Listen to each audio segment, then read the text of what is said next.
finish for our basketball team. I really was happy the way we, got challenged down the stretch, but how our guys responded. Obviously, we got some stops when we needed to get them. We went to A.J. Davis down the stretch and kind of played out of him, and obviously made some big free throws, but we got off to a great start in the game. And there's going to be spurts, especially in a rivalry game. There's a lot of emotions early on. So I thought we did a great job against their zone, forced them to play some man-to-man, and then give South Florida credit. They kind of battled themselves back into the game and made it a contest. But I talked to our team at halftime, and the biggest thing I told those guys is stop looking at the scoreboard. You're getting caught up into that right now. We're up 3 at half, even though we didn't finish well. The second half, it'll be about these next 20 minutes. And so I thought we did a much better job in the second half and in finishing the game. It was a big night for Matt Williams. What did you like about how he was going to match up with South Florida in the starting lineup? Yeah, well, I started Matt the East Carolina game, and I thought if he's starting to get some confidence. And, Matt's, even though he only hit 1 3 in the East Carolina game, he just really plays solid. He defends, he takes the right shots, makes the right passes. He just does a lot for a basketball team. And tonight, I thought he's starting to get confidence now where he can really step in and shoot the basketball. But we were taking the right shots, early in the game. I thought we got that lead and got up 15. We were really sharing, executing. We were getting what we wanted. And then we stopped defending on the other end. And we let them get momentum. And it's a game of momentum, and you got to stop that. And we kind of struggled with that. But Matt Williams did some good stuff, and I'm just really proud of how this guy's been injured so much, and then so much he's had to fight through emotionally and mentally for him to come back out and play, and I'm just happy for him. We were just talking to Matt, and he made a comment that he had never played a game prior to the season not with pain. Every game he was playing with pain, so it was kind of a weird thing for him when he could go through a game and his knees weren't killing him. How different is he as a player? Obviously, maybe he didn't know how the surgery was going to take and everything, but how different is he on the court this year after going through the surgeries? Well, Matt's a great kid. The thing that's amazing about him is he never told nobody he had pain. He practiced hard every day, and you never knew it. He was such a hard worker. And his mentality was, I'm hurting, so let me work harder.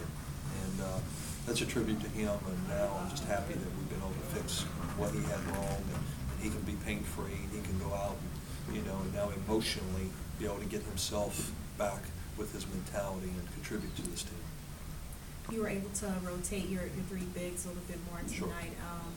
I see that Taco, he's getting some 3-second lane violations. Sure. How much are you guys trying to work with him on that? Yeah, we're working with him. I'm just glad he's posted up now. It's just been, he stood outside the lane sometimes, and now at least he's getting in the paint. We got to do a better job finding him in the paint. Now we made some shots tonight. We didn't really make some threes until late against East Carolina, but we got off to a good start in shooting it, so that opens it up. I thought Justin did a good job, being able to establish him in the post a little bit. But Taco's, he's learning, and each game and each practice every day for him is a growing experience, and for him, it's something he hasn't been a part of. And I thought he did some good things better in the second half. Obviously, established himself with some blocks and got us out on the break a little bit there to get a little bit of a lead. But he's doing some good things, and the biggest thing with him is he's going to continue to work hard in practice like he has, and be able to keep him in the game because people are coming at him every game. He's seeing that a lot where guys just attack him, and he's learning to be able to gauge himself where you don't have to block shots all the time. Sometimes he's just got to be big and keep his hands up and change shots, and that's the thing he's got to continue to do. Coach, have you been feeling like you are able to get your rotations a little bit better now with how you want? How much does what opposition does dictate that? Well, it's nice to have options. We haven't had options in a while. We've had to play who we had, and guys made mistakes we had to live with it. But now it's nice. Our rotations changed in the last couple of games. Obviously, Shaheed, and trying to get him back into rotation here again, and obviously wanted to get him more minutes tonight. He didn't do anything not to get minutes tonight. It's just the way the flow of the game was. And Tank's been playing really well for us, and I think he's continued to improve. And there's more minutes for him. So as I told guys, it's going to be a shared purpose. And I put that word on the board, shared purpose. For everybody's just got to, for our purpose, they got to share, and whatever it may be. Tonight, Tank, you may get 12 minutes, you may get 22 minutes. Justin, you may get 20 tonight, whatever. We got to continue to keep that mindset of a shared purpose on whatever it is, and continue to challenge and work, because it's nice that we have different guys to play different lineups. We played small to finish the game at East Carolina because they went small. Tonight we were playing a big team, so we were able to rotate those 3 bigs in there and use our size. So we have versatility, which I like, and I think that's the advantage that we have that we haven't had in years, is that we got depth and versatility. Coach, there was 40 points in the paint, and they had 11 offensive Yep. rebounds as well. Yep. What do you say to your team to kind of deflect against that ever happening again when you are a team that has all this size Yeah. and still getting dominated on offense? Yeah, and it's not always the big guys' fault, and that's the thing I kept saying in the timeout. It's not just Taco's fault to get the rebound, because usually the hardest guy to get the rebounds, the guy standing under the rim. And the guards got to get in there and rebound, and I felt, our guards were leaking out when the shot went up, the run at the other end. And they have 3 bigs that's going to the rim every time with great length. They got great size too. And we needed to stay in there and battle. It wasn't just Justin trying to get the rebounds. It needed to be all 5 guys to rebound defensively, then get out.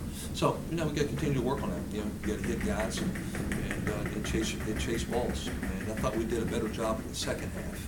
We only gave up 1 second chance rebound in the second half. So we changed that going into the second half. And we only turned the ball over 4 times in the second half. We turned it over 7 in the first. So we did a much better job addressing those 2 issues, which I thought were key factors in the game. Coach, you're 2-0 now to start on league play. How good is this for you guys moving forward to have this nice start? Well, that's great. I mean, I think you got to, I treat them as 1-game seasons. Hey, we're going to enjoy this till midnight, and, we're going to celebrate it here for the next couple hours. And at midnight, I'll watch the film. That's usually when I start watching it, and I can decompress a little bit, and I'll start focusing on SMU. And our guys have been really practicing hard, and I think I've been very pleased with the competitive spirit that we've had. And you know what, we'll focus here on SMU coming up, and that'll be a great challenge for us going up there and playing against the best team in our conference here right now. And obviously they're undefeated and doing some great things. 2 more questions. Do you consider this a pretty challenging month? I mean, we have SMU, pretty Sure. dangerous team, because they're going to be hungry to get that win. Yeah. Then you play USF and East Carolina again Yeah. after 2 hard-fought victories against them, and have to get back up for that. Sure. Well, it's conference time. I never look ahead. I've been in this long enough to realize you got to stay in the moment and keep your kids in the moment and lock into who we're playing. So my job is to keep them focused on who's next. Tomorrow we'll address this and about 6-minute edit of good things that we need and bad and things that we need to get better at, and then we'll move right on to focusing on SMU. And I think that's the big thing for us. We'll never look ahead because we know it's about this game, win or lose.